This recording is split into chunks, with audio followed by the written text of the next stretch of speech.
ગતરોજ બનાસકાંઠા જિલ્લાના અંબાજી નજીક પાટલિયા ગામમાં જે હિંસક ઘટના ઘટી છે એ ઘટનાની અમે નિંદા કરીએ છીએ। એમાં જે ઇજાગ્રસ્ત પામેલા તમામ લોકોની સાથે અમારી સંવેદનાઓ છે।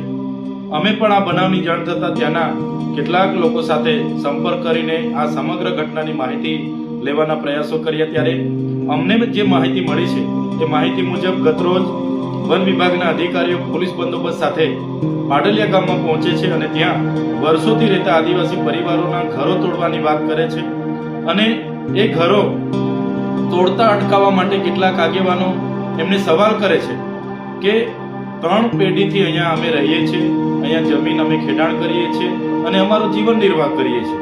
તમારે આ પ્રકારના કાર્યવાહી માટે તમે આ વિસ્તારમાં આવ્યા છો ત્યારે તમે ગામ સભાની પરવાનગી કેમ લીધી નથી? તમે અગાઉ નોટિસો અમને કેમ આપી નથી? અનુસૂચિત 5 વિસ્તાર હોય, પૈસા 1 વિસ્તાર હોય તો એની જોગવાઈનો તમે કેમ અમલ કર્યો નથી? એવી સંવાદ કરે છે। ત્યારે એવા 8 થી 10 આગેવાનોને પોલીસ દ્વારા બળજબરીપૂર્વક પકડીને ગાડીઓમાં બેસાડીને લઈ જવાના પ્રયાસો થાય છે। ત્યારે ગામના કેટલાક લોકો વચ્ચે પડીને એમને છોડાવીને લઈ જાય છે। ત્યારે પોલીસ દ્વારા લાઠીચાર્જ કરવામાં આવે છે। બાદમાં ત્યાં 20 થી વધારે ટીયર ગેસના સેલ છોડવામાં આવે છે। જે સેલ છોડતાની સાથે ત્યાં નાસભાગ મચી જાય છે અને નાસભાગ મચી જતા પોલીસ દ્વારા 50 થી પણ વધારે રાઉન્ડ ત્યાં ફાયરિંગ કરવામાં આવે છે અને તેમાં આદિવાસીઓના કેટલાક લોકો ઘાયલ પણ થયેલા છે।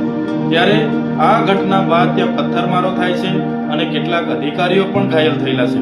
ત્યારે વન અધિકાર અધિનિયમ 2006 અંતર્ગત આ લોકોએ દાવા અરજીઓ કરી છે પણ સરકારે આજ દિન સુધી એમને સનતો આપી નથી અને આ લોકો વર્ષોથી ત્યાં રહે છે।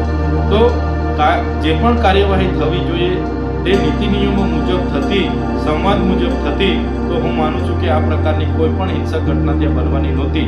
પણ કોઈ રાજકીય નેતાના ઇશારે આ પ્રશાસને ત્યાં આ જમીન ખાલી કરવાના પ્રયાસો કર્યા, જેને કારણે આ ખૂબ જ મોટી હિંસક ઘટના બની ગયેલી છે। ત્યારે આ સમગ્ર ઘટનામાં પ્રશાસન દ્વારા કાયદેસરની કાર્યવાહી કરવા માટે 27 લોકોના નામજોગ એફઆઈઆર થઈ છે, 500 લોકોના અજાણ્યા લોકો સામે એફઆઈઆર થઈ છે। ત્યારે અમારે પ્રશાસનને અપીલ છે, જે પણ લોકો આમાં દોષિત હશે એ કર્મચારી હોય કે ત્યાંના આદિવાસી લોકો હોય તો ચોક્કસ બધા પર કાર્યવાહી થવી જોઈએ। કોઈ પણ નિર્દોષ લોકોનો આમાં ભોગ લેવામાં નહીં આવે અને એમને હેરાન નહીં કરવામાં આવે એવી અમારી પ્રશાસનને પણ વિનંતી છે।